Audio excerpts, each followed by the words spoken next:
how does our body language affect us? So if you look at the two examples here, standing up, open. My lungs are open, unrestricted. The bellows are able to throw the air through and out. Whereas, and I'll just, excuse me, thank you.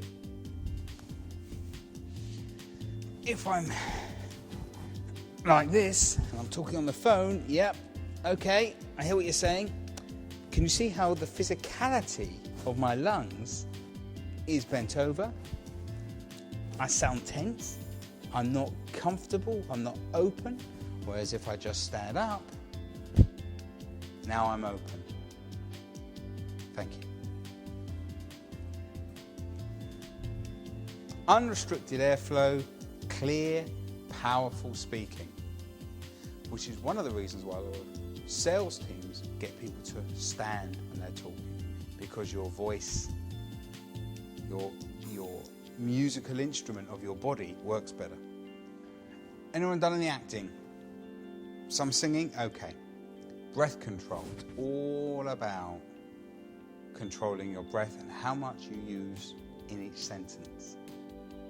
There's a lot of vocal training that's online that you can look at, or go to a vocal coach, and they'll talk about how much breath you use per sentence. So if you use a lot of breath, and you're a bit breathy in how you talk, and one thing I said, you must have met people that are very breathy, or people that talk and then they keep talking and keep talking until they eventually run out of breath, because as long as they keep talking and keep speaking, and then they keep going again and keep talking again until they've got nothing else to say, and then they can breathe in again. In fact, remember the politician Gordon Brown? He would talk with a very dour voice and keep on speaking about the quality of the people and the way the country works and everything else, and that was very important for him.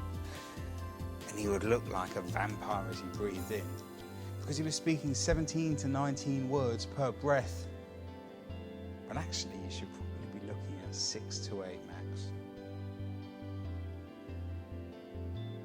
Of course, you took a look at the great speeches of our time, or in the last 100 years. If you took Winston Churchill's speech, you know, the never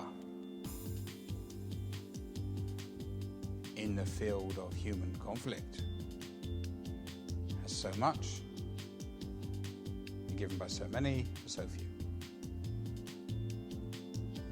Maybe that was never in the field of human conflict has so much been given by so few, for so many. Irrespective, it was 3, 4 words. It's a famous speech. Would you be surprised to know that never, the field of human conflict speech, was spoken in 1950. 1950, 5 years after the World War ended, that was recorded. It was never spoken on the radio. Ever. It was a newspaper article that he'd written. Never in the field of... Everybody in the war never got to hear that speech. And yet it's considered one of the greatest speeches of the 20th century. Okay, interesting. And a speech that was heard was Martin Luther King's speech. I have a dream. I have a dream. That one day, 3 words, African American and white American can walk down side by side, side by side. 6 to 8 words, maximum. So you need to be aware of your body position. You need to be aware of how much breath you're using. You should be fit. Get fitter. Don't smoke.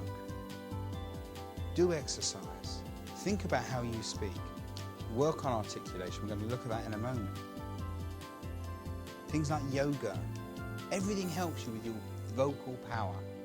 Breath control. It's really worth investing a little bit of time in this, because for most people, No one's ever taught you how to speak correctly.